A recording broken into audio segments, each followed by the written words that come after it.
¿Qué tal? Muy buenas a todos, sean bienvenidos una vez más a Planea tu Libro, su curso de planeación y creación literaria. Yo soy Walmat y hoy vamos a continuar con la serie de cómo crear tu especie. Ya casi concluimos esta, ya solo falta este video y el siguiente. Y hoy vamos a tratar la socialización de esta especie, cómo se conforma dentro de la misma. Este video también tiene mucha relación con la serie de cómo crear una civilización que encontrarán en listas de reproducción de mi canal. Así que comenzamos.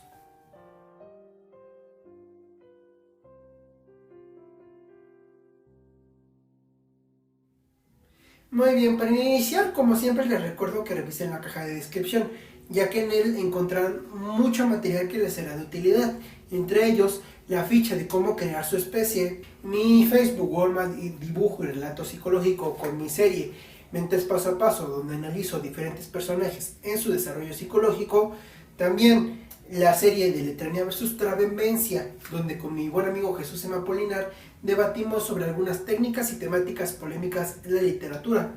La segunda parte de la misma la encontrarán en su Facebook, también está el enlace en la descripción, y más material de poesía en el caso de su página. Encontrarán mi Instagram, Demencia de Lobo, donde subo algunos dibujos que he hecho, y es mi son con Daphne Solady, donde he hecho algunas transmisiones sobre psicología y psiquiatría, además de subir algunos cuentos en formato de video. Ahora, empezamos con la socialización de tu especie. El primer punto que voy a tratar es la comunicación de la misma. Algunos lo desconocen, pero en este mundo cada especie puede comunicarse de manera diferente. Nosotros solamente interpretamos de manera básica los sonidos. Sin embargo, los mismos gestos son otro tipo de comunicación, algo que sucede mucho en los primates. Ciertas caras o ciertos movimientos de las manos significan algo. A los humanos también, pero los tomamos simplemente como algunas señas de algún momento, modismos o demás. Sin embargo, este puede ser el lenguaje principal de una especie. Un ejemplo es en la trilogía de la materia oscura, que algunos la conocerán como la brújula dorada. En los libros existe una especie similar a un elefante con 3 piernas que para comunicarse hace un sonido junto a cierto movimiento de su trompa. El movimiento que hace su trompa y el sonido es lo que forman las palabras o las señales a las que se refieran.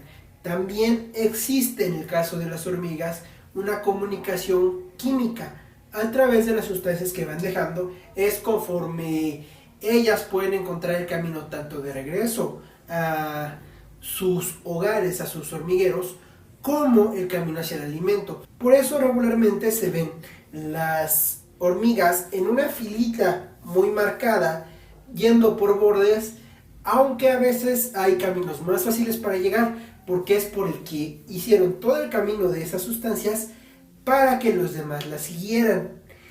Incluso como dato extra, cuando alguna sustancia limpiadora o química, rompe ese camino limpiándola, también puede hacer que se pierdan y vas a ver a las hormigas desorientadas. Puede ser también, en el caso de especies fantásticas, hablar de telepatía.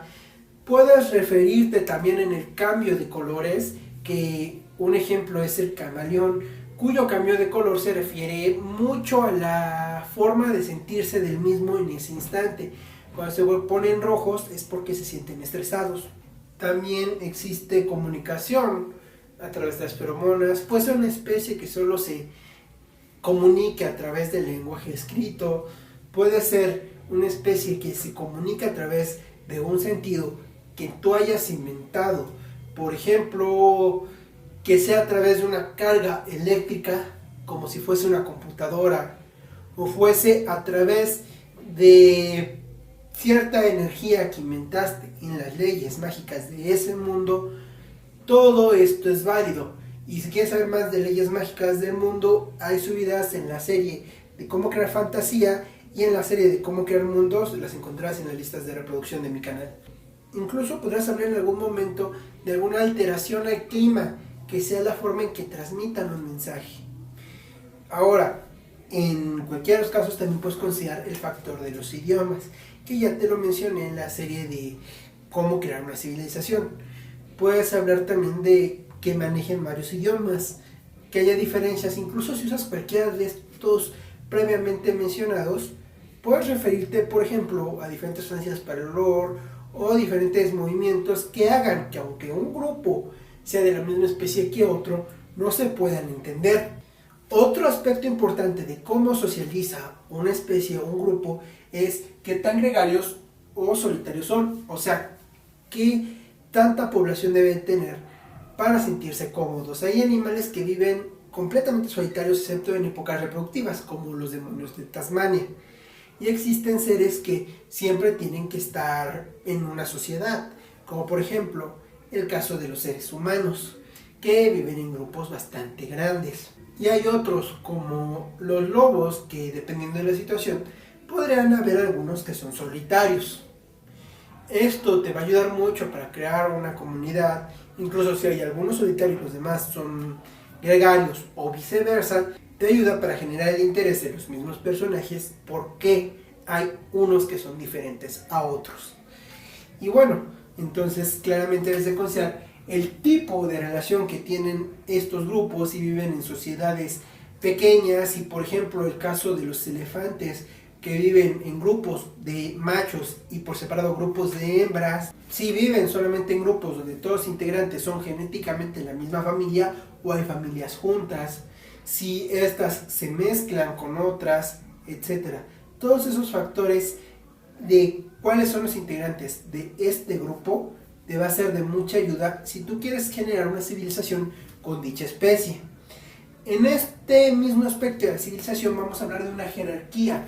Y bueno, la jerarquía en este caso no necesariamente es quién es más importante, sino cuál sería el trabajo de cada uno. Por ejemplo, las abejas o las hormigas tienen algunos que son obreras, otros que se dedican a la crianza, propiamente las que se dedican a la reproducción, etc. Esta jerarquía es diferente a la de una sociedad porque implica diferencias entre los individuos que van más allá solamente de su trabajo. Tienen diferencias corporales para adaptarse de mejor manera a la actividad que les compete. También puede ser que por una diferencia de fuerza o de tamaño que han desarrollado a través de su vida, sea que se les colocó en cierta labor. Y estas diferencias son especialmente importantes si el medio en el que tú estás presentando la historia es gráfico, llámese cómic, llámese película, llámese animación, etc., para realmente poderlos distinguir. Y tienes que considerarlo al escribir, tal vez no detalladamente, pero sí saber que entre ellos se van a distinguir para hacerlo más lógico lo que hagas, al menos de que trates de hacer justamente el chiste, donde esto es obvio, pero los demás no se dan cuenta. Que es el caso, por ejemplo, de hormiguitas, hormiga Z o ants, dependiendo del nombre con el que la conozcas, esta película de animación en 3D, donde cuando Z va con los soldados, lo toman de manera muy normal, aunque es claro que él no es un soldado. Ahora, vamos con el comportamiento reproductivo de esta especie. Esto es muy importante, tanto en el aspecto que te decía, que se separen o se junten. Cuando hay época reproductiva, puede ser muy importante en el hecho también de las relaciones. Una especie puede optar por la promiscuidad completa, donde no hay un cúmulo que propiamente se considere la familia, como el caso de algunos primates, como el mono lanudo. También puede ser el caso de algunas donde un individuo tiene varias parejas, como es el caso de los leones, y es el que cuida la manada. Puede ser que directamente solo se junten las dos especies para la reproducción, como en el caso de los elefantes o los demonios de Tasmania que ya mencioné, pero solamente la madre cuida de las crías, o incluso podría ser que las crías sean completamente abandonadas para vivir de manera independiente, como las tortugas. En algunos casos también el padre puede ser el que se encargue, como es el caso del caballito de mar. Muchas opciones tienes aquí que van a definir cómo va a vivir esta especie, cómo va a ser su relación con su propia familia. En la descripción te voy a dejar el enlace al Robot de Colón, un canal donde vas a ver diferentes datos sobre animales que te van a ser de mucha ayuda como referencia para crear una especie. Ahora, un comportamiento principal de la reproducción es el cortejo.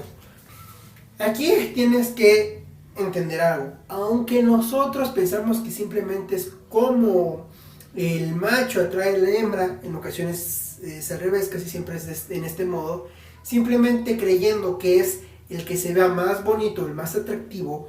No, el cortejo en una especie busca demostrar quién es el más apto. Esto para que la descendencia tenga una mayor probabilidad de sobrevivir y los hijos sean más fuertes ante este mundo.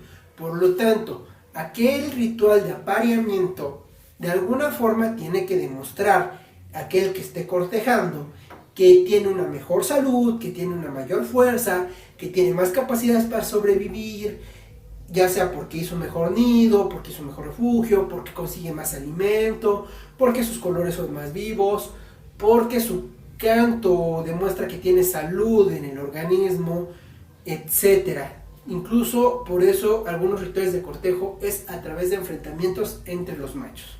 E incluso también por eso hay algunas especies cuyo ritual de cortejo es directamente un sometimiento de uno de los individuos hacia la pareja. Porque en esa especie, bueno, eso es lo que van a tomar como el más fuerte. Y justamente, ya que hablo de este sometimiento, el apareamiento es otro factor importante. ¿Cómo es que se reproduce ya directamente? Recuerda que en más de un video te he mencionado que si tus reglas son que existe más que macho y hembra, hablando no solamente de hermafroditismo, sino que puedes crear leyes donde se tengan que juntar los gametos de más individuos diferentes, tienes que considerar eso y dejarlo en claro. También es válido y hay muchas formas de apareamiento. Desde que simplemente los gametos se junten dentro del cuerpo de alguno de los progenitores y después estos crezcan dentro de alguno de ellos o salgan como los huevos y crezcan en ellos. También puede ser algunos donde son externos, como en el caso de las plantas o en el caso de los salmones, donde simplemente los salmones dejan sus huevos y después los machos los fertilizan. Las plantas funcionan muy similar. Cuando tienen una reproducción de modo sexual es porque los gametos de una planta a través del viento, a través de los polinizadores o demás, llegó a los gametos del otro árbol y se encapsularon y empezó la reproducción. Porque recuerda que toda esta planeación no solamente es para animales, también puede ser plantas o cualquier otro tipo de organismo como bacterias. Y esto nos lleva a que también la reproducción puede ser de modo asexual, dividiéndose una planta o una bacteria en dos iguales. Puedes agregar lo mismo en animales. Puede que de uno directamente se corte y sean dos como las lombrices. Puede ser que uno se una al otro, como en el caso de hacer un injerto a través de plantas. Puede ser que de una fruta salga otra más chiquita, etc. También te dejaré un video en la descripción sobre tipos de reproducción para que esto te sea más fácil y tengas una mayor variedad de opciones. Vamos a otro aspecto reproductivo que es el dimorfismo sexual. Esto se refiere a las diferencias entre machos y hembras. Una vez más, esto se amplía si tienes más sexos en tu especie. ¿Cuáles son las diferencias físicas? Como puede ser el color del plumaje, el tamaño, la fuerza, incluso la forma del cuerpo. Puede ser que en el caso, digamos, de monstruos, tú crees una arácne que es mitad del cuerpo araña y la parte de arriba de una mujer, algo parecido a un centauro, solo que en vez de tener una parte de caballo es de araña. Quizá los machos directamente parecen un humano en todo el cuerpo, pero de la espalda le salen las piernas extras de araña, como el Doctor Octopus. O puedes hacerlo al revés, las mujeres son de esa manera y los hombres tienen la parte baja de araña. Esas diferencias son las que reconocerán a machos y a hembras o a todos los que tú hayas elegido. Estas diferencias las puedes encontrar incluso en las plantas, por diferencias de hojas o por el hecho de que la hembra suele tener piñas cuando tiene una reproducción sexual, etc. Siguiente es la crianza. Ya te mencioné hace un momento que bien puede cuidarlo un progenitor, los dos o ninguno de ellos. Esto también tiene mucho que ver con cómo se forman los grupos sociales, cómo se forma el concepto de la familia en tu especie, etc. Y recuerda que esta crianza puede mantenerse o puede cambiar. En el caso de algunas especies, cuando son pequeños, son crías, son cuidadas por algún progenitor, pero al cumplir cierta edad son rechazadas de la manada y tienen que buscar una por ellos mismos. En otros casos directamente se forman parte de la manada. Ya te di varios ejemplos anteriores a esto, entonces voy a pasar al siguiente punto. La población de tu especie. Esto es un poco parecido a lo que hablamos de cómo crear la descripción física de tu mundo, ya que tiene que ver con el mapa y también tiene que ver con lo que hablamos de ecosistemas. Puedes ir a ver la lista de reproducción de cómo crear el mundo para entenderme mejor esto. Es la distribución de esta especie, ya sea en grupos pequeños, en grupos más grandes, donde viven más, donde viven menos, incluso pueden ser las diferencias. Puede ser la misma especie, pero vivir de cierta forma o con cierta apariencia en un lugar más tropical y haber una versión de esa especie en un ambiente más gélido y otra en uno desértico. Y van a tener ciertas diferencias para adaptarse a ese ambiente. Esta distribución, de la misma manera que con el ecosistema, con la descripción física, puedes hacerla como un croquis, un mapa, si es algo que a ti te es de utilidad. Como varios aspectos, esto también depende de la historia. Y bueno, recuerden una vez más dejar sus comentarios, sugerencias y todas sus aportaciones en los comentarios. Mando saludos a quienes aportan al canal. Compartan, comenten, denle la campanita. Si no han recibido algún video, chequen la sección de suscripciones de la aplicación de YouTube para que no se pierdan ninguno de mis videos. Subo videos cada domingo y ahora estoy subiendo los miércoles los videos anteriores de Mentes Paso a Paso. Yo soy Walmart y nos vemos en la siguiente clase.